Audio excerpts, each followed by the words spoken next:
সদস্যগৰাকীৰ বিৰুদ্ধে সদনৰ নিয়ম অনুসাৰে অনুসৰণমূলক ব্যৱস্থা গ্ৰহণ কৰিবলৈ আহ্বান জনায়। কিন্তু আপুনি এটা মন্ত্ৰীৰ কথা আনিলে, এইটো মন্ত্ৰীৰ কথাই নাই, আপুনি কথা নুশুনে। তেতিয়াহ'লে আপুনি বেলেগৰ কথা শুনি পেলাই মই যি অধ্যক্ষ যি এষাৰ কথা কৈছোঁ পঢ়ি দিছোঁ, আপুনি যে চিৰিয়াছলি কথা নুশুনে, এইটো প্ৰমাণ হৈছে। এইটো ঠিক আছে। এতিয়া কয় আৰু মই কৈছো যে সেইটো উঠাই ল'ব লাগে গণতান্ত্ৰিক সিদ্ধান্ত। আপোনাৰ কথাটো স্যাৰ, সেইটো অগণতান্ত্ৰিক সিদ্ধান্ত, সেইটো উঠাই ল'ব লাগে বুলি কৈছো। তেতিয়াহ'লে এইটো সৰ্বদলীয় সিদ্ধান্ত নহয়, সেইটো অগণতান্ত্ৰিক বুলি কৈছো ছাৰ। আপুনি উঠাই ল'ব লাগে। সেইটোৰ ওপৰত আপোনাৰ মন্তব্যটোৱে মই বিচাৰিছিলো ছাৰ। ছাৰ, আপোনাৰ মন্তব্যটো বিচাৰিছিলো মই।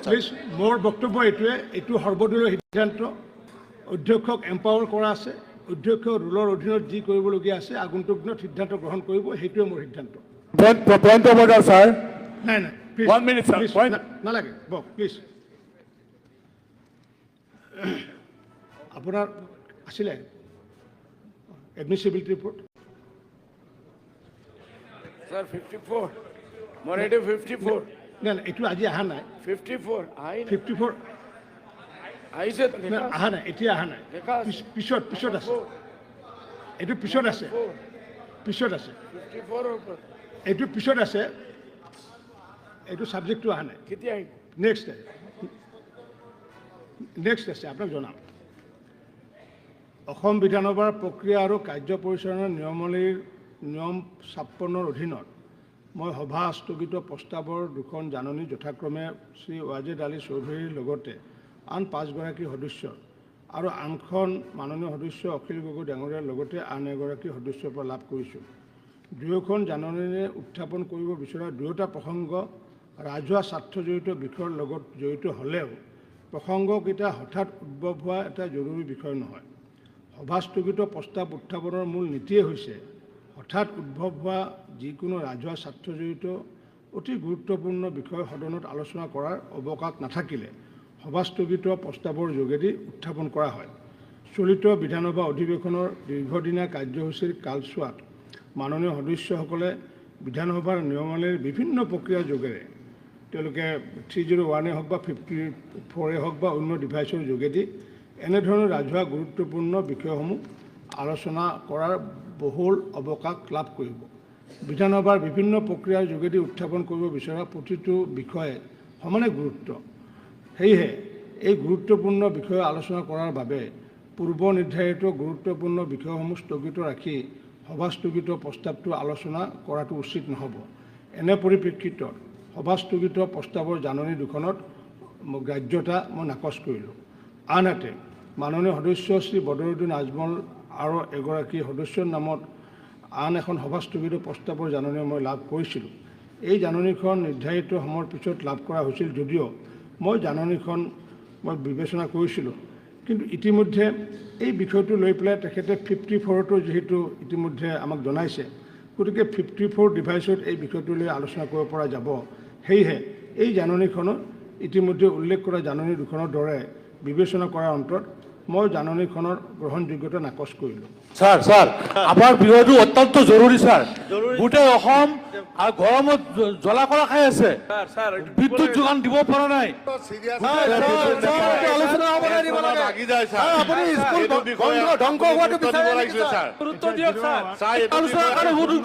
দিব লাগে ছাৰ। অত্যন্ত জৰুৰী ছাৰ। এতিয়া মই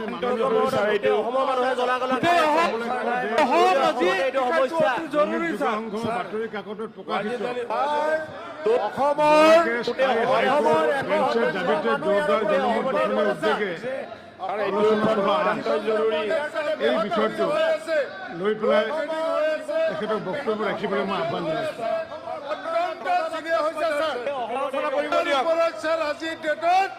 অন্য সিরিয়াস ম্যাটার নাই, গুরুত্ব বুঝি আলোচনা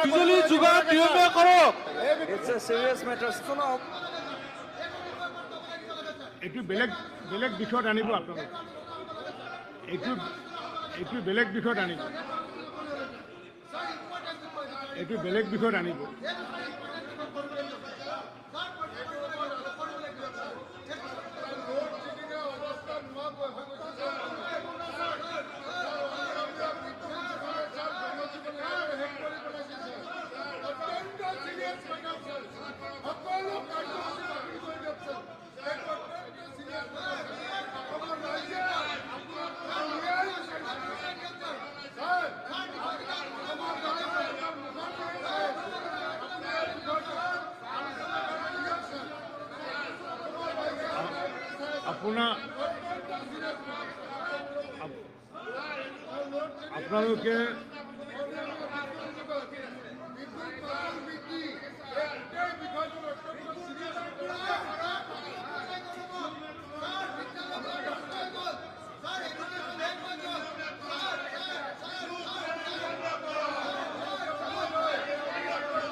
আপোনালোকে প্লে কাৰ্ড ব্যৱহাৰ কৰিব নোৱাৰে।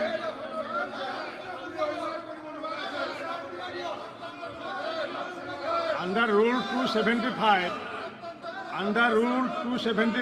আপোনালোকে প্লে কাৰ্ড ডিছপ্লে কৰিব নোৱাৰে সদনৰ ভিতৰত। আণ্ডাৰ ৰুল 275 আপোনালোকে প্লে কাৰ্ড ডিছপ্লে কৰিব নোৱাৰে। আপোনালোকে 275 ৰুল মতে প্লে কাৰ্ড ডিছপ্লে কৰিব নোৱাৰে। আপোনালোকৰ দলপতিক এই কথাষাৰ জনোৱা হৈছিলে।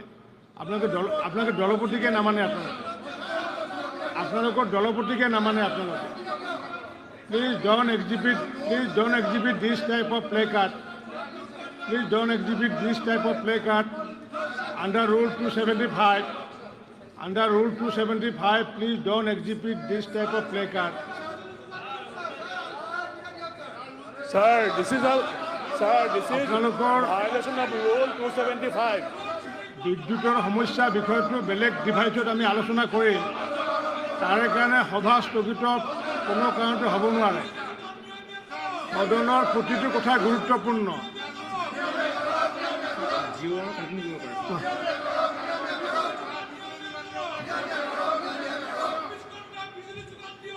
আপোনালোকৰ এই বিষয়টো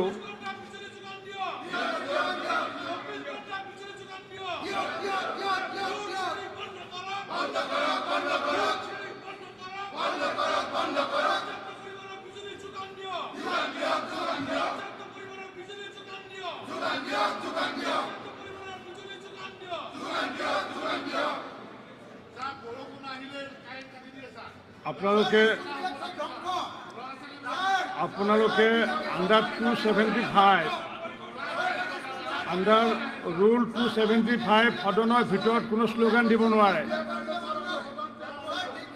ঠিক ত্যাগ কৰিব পাৰে, কিন্তু শ্লোগান দিব নোৱাৰে। আপোনালোকে সদনৰ ভিতৰত শ্লোগান দিব নোৱাৰে। আপোনালোকে 275 ৰুল মতে সদনৰ ভিতৰত আপোনালোকে শ্লোগান দিব নোৱাৰে। আপোনালোকে প্লে কাৰ্ড মানে Sir, this is violation of 275 Roman 12. এতিয়া মই মাননীয় সদস্য শ্ৰী কমলেক্ষ দেৱ পুৰকাষ্টক দৈনিক যুগসংঘ বাতৰি কাকতত প্ৰকাশিত বৰাকে স্থায়ী হাইকোৰ্ট বেঞ্চেৰ দাবিতে জনমত গঠনেৰ উদ্যোগে আলোচনা সভা আজ আৰ এই বিষয়টো উত্থাপন কৰিবলৈ মই অনুৰোধ জনালো। মাননীয় অধ্যক্ষ মহোদয়, দৈনিক যুবসংঘ পত্রিকায় প্রকাশিত বরাকে স্থায়ী হাইকোর্ট বেঞ্চের দাবিতে জোরদার জনমত গঠনের উদ্যোগে আলোচনা সভা আজ বিষয়টা উত্থাপন করার সুযোগ দেওয়ার জন্য ধন্যবাদ জ্ঞাপন করছি অধ্যক্ষ মহোদয়। অধ্যক্ষ মহোদয়, আমাদের শাসন ব্যবস্থা লেজিসলেটর, জুডিশিয়ারি এবং অ্যাডমিনিস্ট্রেটর তিনটা ভাগে ভাগ করা হয়েছে অধ্যক্ষ মহোদয়।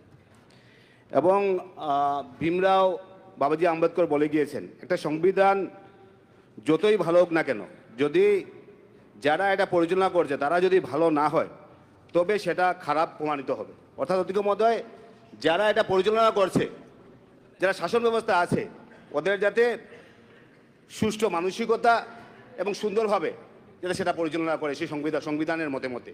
অধ্যক্ষ মহোদয়, আমরা সবাই জানি যে 65 বছর বা 70 বছর কাঁধের হাতে শাসন ব্যবস্থা ছিল এবং সেই সময় যে তুষামুদের রাজনীতি, সেই সময় একটা বিশেষ সম্প্রদায়ের জন্য আইন প্রণয়ন করা এবং সব মিলে দেখা যায় যদি যে এই যে সেকুলারিজমের নামে সেখানে ফ্রড সেকুলারিজম, অর্থাৎ সেকুলারিজম না, সেখানে তুষামুদ করার যে একটা বাতাবরণ সৃষ্টি হয়েছিল, অনেকগুলো আইন প্রণয়ন করা হয়েছিল।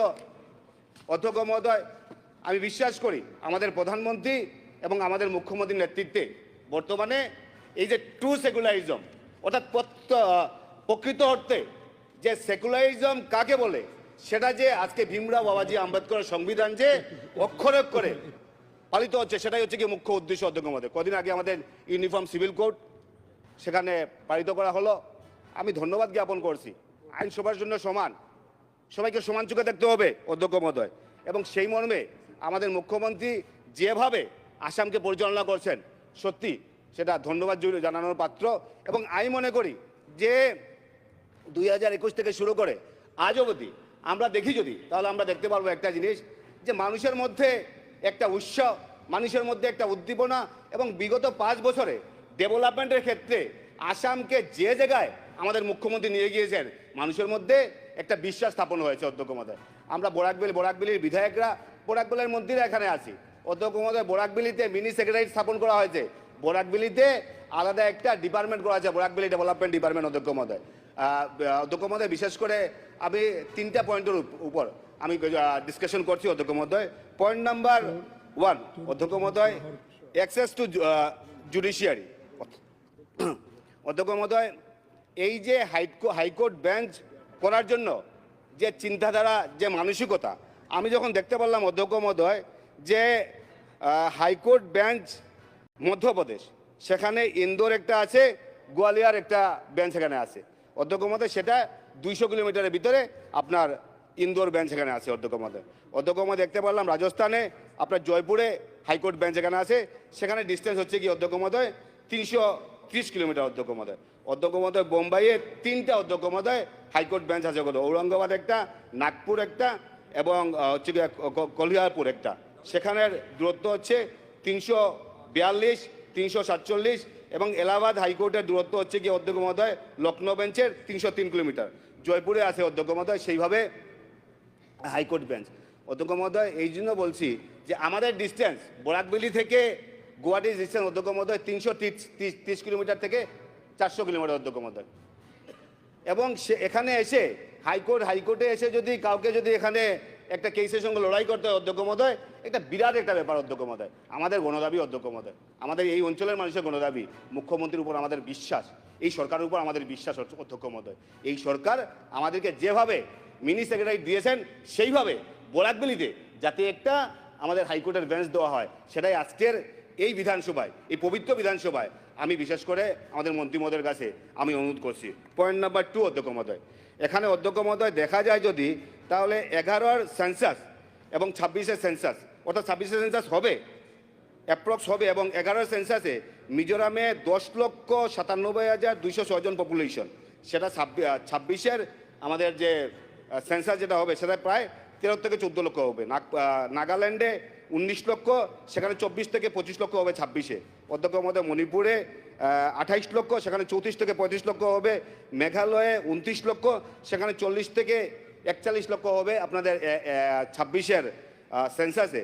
ত্রিপুরায় আপনার 36 লক্ষ, সেখানে 46 থেকে 48 লক্ষ হবে অধ্যক্ষ মহোদয়। বরাকবেলিতে আমাদের 34 লক্ষ, প্রায় 35 লক্ষ মানুষ অধ্যক্ষ মহোদয়। এবং যদি দেখা যায় যদি 26-এর সেই সেন্সাসে আমাদের পপুলেশন কী হবে অধ্যক্ষ মহোদয়, 42 থেকে 44 লক্ষ অধ্যক্ষ মহোদয়। আর যদি ডিমা হাসাওকে যদি আমরা সংযুক্ত করি, তাহলে সেখানে আরও 3 লক্ষ, অর্থাৎ আমাদের ডিমা হাসাও এবং বরাকবেলি নিয়ে আমাদের 26-এর সেন্সাসের পর আমাদের পপুলেশন হবে 45 থেকে 47 লক্ষ অধ্যক্ষ মহোদয়। তাই আমি অনুরোধ করব যে ছোট ছোট স্টেট, সেই স্টেটে যে পপুলেশন, তার থেকে অনেক বেশি পপুলেশন আমাদের বরাকবেলিতে, আমাদের অনেক প্রবলেম হয়, হাইকোর্টে আসতে অনেক প্রবলেম হয়। মুখ্যমন্ত্রীর বর্তমান সময় আসামের যে বিকশিত আসাম রূপান্তরিত করার জন্য উনার যে দৃঢ়তা, উনার যে সংকল্প, বিধায়ক হিসাবে ধন্যবাদ জ্ঞাপন করছে অধ্যক্ষ মহোদয়। পয়েন্ট নাম্বার 3 অধ্যক্ষ মহোদয়, একজন মানুষ যদি বরাকবেলি থেকে এখানে এসে আগের দিন আসতে হয়, একদিন থাকতে হয়, এবং তার পরের দিন যেতে হয়, প্রায় 25 থেকে 30 হাজার টাকার দরকার অধ্যক্ষ মহোদয়। তাই আমি মনে করি যদি হাইকোর্ট বেঞ্চ হয়, তাহলে এই যে মানুষের যে প্রত্যাশা, মানুষের যে আশা ভরসা, অনেকগুলো পূরণ হবে অধ্যক্ষ মহোদয়। বিশেষ করে আমরা দেখি যদি, তাহলে আমরা দেখতে পারবো মিজোরামে 2000 কেস পেন্ডিং অধ্যক্ষ মহোদয়, আমাদের বরাকবেলিতে 4000 কেস পেন্ডিং। তার কারণ হচ্ছে গিয়ে সেটা অধ্যক্ষ মহোদয়। আমি মনে করি আজকের দিনে আমি বিশেষ করে আজকের এই পবিত্র সদনে আমি অনুরোধ করছি যে বরাকবেলির জন্য সেপারেট হাইকোর্ট বেঞ্চ করা, এই জন্য করা হোক যে মুখ্যমন্ত্রী মহোদয় বিগত 5 বছর যেভাবে ডেভেলপমেন্টের ক্ষেত্রে ভারতবর্ষকে আসামের সঙ্গে এক করে নিয়ে যাওয়ার জন্য ওনার যে দৃঢ়তা, ওনার যে সংকল্প, মুখ্যমন্ত্রী পারবেন আমাদের হাইকোর্ট বেঞ্চ একটা দিতে। তাই আমাদের গণদাবি, আমাদের বরাকের মানুষের গণদাবি, যাতে আমাদের বরাকগুলিতে একটা হাইকোর্ট বেঞ্চ দেওয়া হয়। এবং আমি বিশ্বাস করি অধ্যক্ষ মহোদয়, আমি লাস্টলি একটা কথাই বলবো অধ্যক্ষ মহোদয়, এখানে যে দুইটা শব্দ আছে অধ্যক্ষ মহোদয়, সফল হওয়া এবং সার্থক হওয়া। নর্থ কোরিয়ার প্রধানমন্ত্রীও সফল, আমাদের বিশেষ করে রাবণ, লঙ্কাপতি রাবণ, উনার সোনার লঙ্কা, উনিও সফল অধ্যক্ষ মহোদয়। অধ্যক্ষ মহোদয় একজন পিতা, তার পুত্র যখন চাকুরি পায়, ভালো মার্কস নিয়ে পাস করে, পয়সাওয়ালা হয়, সে সফল। কিন্তু একজন পিতা তখনই সার্থক হন যখন উনার ছেলে আদর্শবান হয়, তার ছেলে নৈতিক আচরণ হয়, চরিত্রবান হয়। সেটা একজন পিতার কাছে তার ছেলের হচ্ছে গিয়ে সার্থকতা। আমি বিশ্বাস করি আমাদের মুখ্যমন্ত্রী যেভাবে আসামের সভ্যতা সংস্কৃতির জন্য দৃঢ়তার সঙ্গে লড়াই করছেন, আমাদের সমাজকে একটা সুস্থ সমাজ গঠন করছেন, আমি মনে করি আজকের দিনে আমাদের মুখ্যমন্ত্রী যেভাবে সার্থক, আমাদের মুখ্যমন্ত্রী যেভাবে সফল, আমাদের মুখ্যমন্ত্রী সেইভাবে সার্থক। আমি চাই হাইকোর্ট বেঞ্চ করা হোক, এবং এই জন্য করা হোক আমাদের বরাকভ্যালির মানুষের প্রত্যাশা দাবি। সে কথাগুলো বলে আমার বক্তব্য শেষ করলাম। ধন্যবাদ মাননীয় সদস্য শ্ৰী কমলেশ দে পুৰকাষ্টই যি বিষয়টো উত্থাপন কৰিছে, শীৰ্ষক বিষয়টো উত্থাপন কৰি দিলে। এই বিষয়টোৰ ওপৰত মাননীয় ন্যায় বিভাগৰ মন্ত্ৰী মহোদয়ে উত্তৰ দিলে। Honorable Chairman, sir.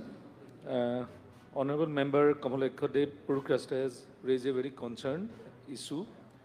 And in this, I want to reply that two memorandum have been received in the Judicial Department regarding the establishment of a circuit bench and a permanent bench of the Guwahati High Court in Barak Valley. Namely, the memorandum has been given on dated 21/04/2026, received through email from Sri D.K. Dey, former professor and principal, Ramkrishna Serani, CR Avenue, Silchar. And another memorandum dated 13/03/2026, submitted by Sri Dharmananda Dev, Advocate, Silchar, forwarded by Governor's Secretariat. In connection with the above representation, the department addressed letter to the Registrar General Guwahati High Court on 24/04/2026, and the second one was on 17/06/2026 respectively, for information of the High Court on the matter.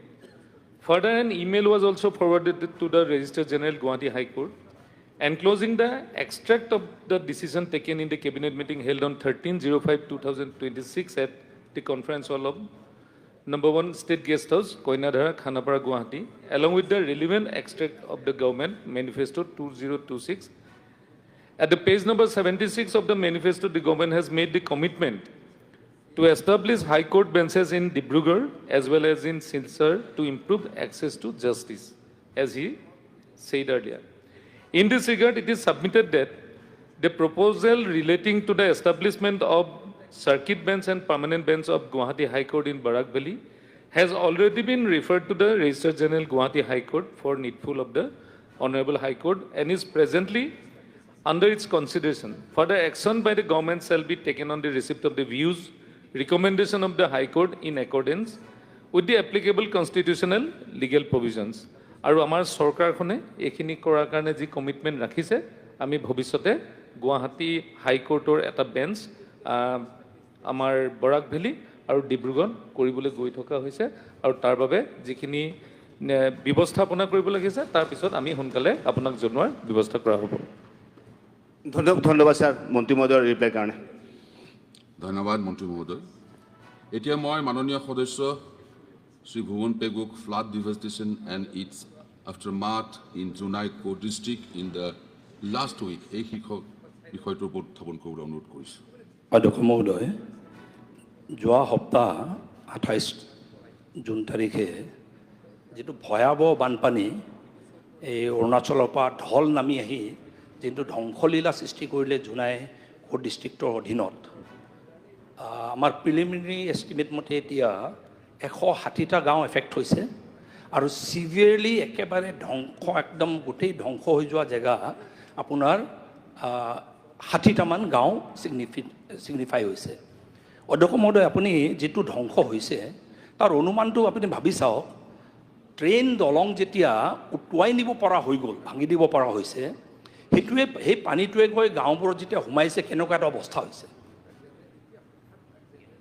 সভাপতি মহোদয়, তাৰমানে Mising ঘৰখিনি, চাংঘৰখিনি 4 foot, 5 foot, 6 foot থাকে। এই চাংঘৰলৈকে আপোনাৰ যেতিয়া জাবৰ জোঁথৰ কুণ্ডা লৈ যেতিয়া গাঁওখনত সোমাই একেবাৰে ধ্বংসলীলা সৃষ্টি কৰিছে, আপুনি ইমেজিন কৰি চাওক কেনেকুৱা এটা ধ্বংসাত্মক কাৰ্যসূচী হৈছে। আৰু এইটোত তাৰমানে মানুহৰ ঘৰ শেষ হৈ গৈছে। আৰু ৰাতিপুৱা 9টা বজাত খেতিৰ সময়, মানুহ খেতিত লাগি আছিলে। এই খেতিৰ মানুহ নিজৰ জীৱন বচাওঁ নে ঘৰৰ নিজৰ জীৱন বচাওঁ, এইটোত লাগি থাকোঁতে গৰু, ছাগলী, গাহৰি একো বচাব নোৱাৰিলে, ঘৰৰ সামগ্ৰী একো বচাব নোৱাৰিলে। সেইকাৰণে ৰাস্তা পদূলিটো শেষ হৈছেই। গোটেই ৱাটাৰ ছাপ্লাই জে মিছনৰ আঁচনি শেষ হৈ গৈছে, চব শেষ হৈছে, ইনফ্ৰাষ্ট্ৰাকচাৰ চব, ইলেক্ট্ৰিক প'ল চব পৰি গৈছে। আৰু এনেকুৱা এটা অৱস্থাৰ মাজত তাৰমানে মই এতিয়া সদনৰ দৃষ্টিগোচৰ এইকাৰণেই কৰিব বিচাৰিছোঁ, এই ধ্বংসলীলা আগত বানপানী হয়, পানী আহে, পানী গুচি যায়। কিন্তু এনেকৈ একেচাতে ঢল আহি নদী সলাই গাঁও ধ্বংস কৰা এইটো প্ৰথম উদাহৰণ।